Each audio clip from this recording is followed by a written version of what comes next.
ท่าภูเวียงเป็นครอบครัวหนึ่งภายในบ้านโพนนาดีมีสมาชิกครอบครัว9 คนสภาพการดำรงชีวิตในเมื่อก่อนแม่นค่อนข้างยุ่งยากแต่ลาวเองเป็นคนหนึ่งที่มักเรียนรู้มักทดลองในเบื้องต้นทางโครงการได้สนองไก่5 โตวสารคดีเรื่องนี้จะให้ทานได้เห็นว่ากิจการเลี้ยงไก่ของลาวมีการเปลี่ยนแปลงไปแนวใด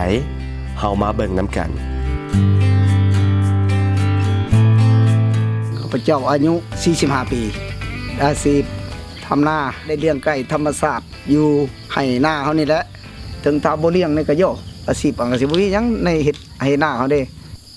อยากเลี้ยงไก่นี่เพื่อแก้ไขในครอบครัวแต่เลี้ยงมาเนาะ5 โตวตัวผู้2ตัวแม่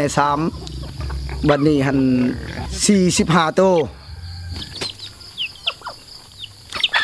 อันคังบ่อยากให้ออกในเวลาฝนตก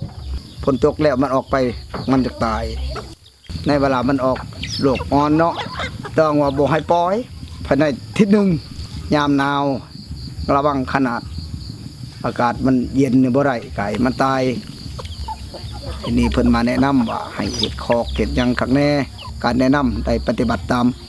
คำโครงการเลิกพุ่นไก่นี่ใส่หน้าโปะผักก็ได้หลายขายให้หมูอีกได้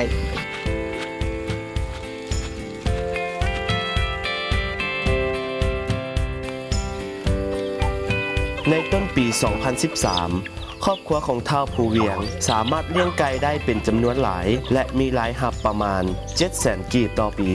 ซึ่งสามารถแก้ไขสภาพการดำรงชีวิตได้ดีขึ้นกว่าเก่าทั้งนี้ก็ย้อนทุกคนในครอบครัวมีความห่าวหันในการจัดตั้งปฏิบัติและเอาใจใส่เป็นอย่างดีในครอบครัวไก่เฮาก็ดีใจตรงหลายการเลี้ยงไก่นี้มันถือก็ตามจิตใจของเฮามักการบ่ให้แต่ภาคให้เนาะเลี้ยงห่างจากบ้านเนาะมีอันสวนหรือว่ามีหน้าเห็นนั่นจึงมันวิทย์จากทางใหญ่และนอนเผาคือว่าเนาะซื้อไก่ตายบ่ไก่ในได้ก็ย่างนำบ่ให้เข้ามาในบ่อนเฮาเลี้ยงนั้นเพื่อป้องกันพยาธิของไก่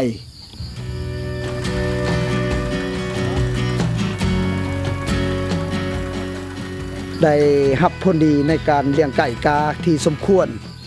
อยากขยายอีก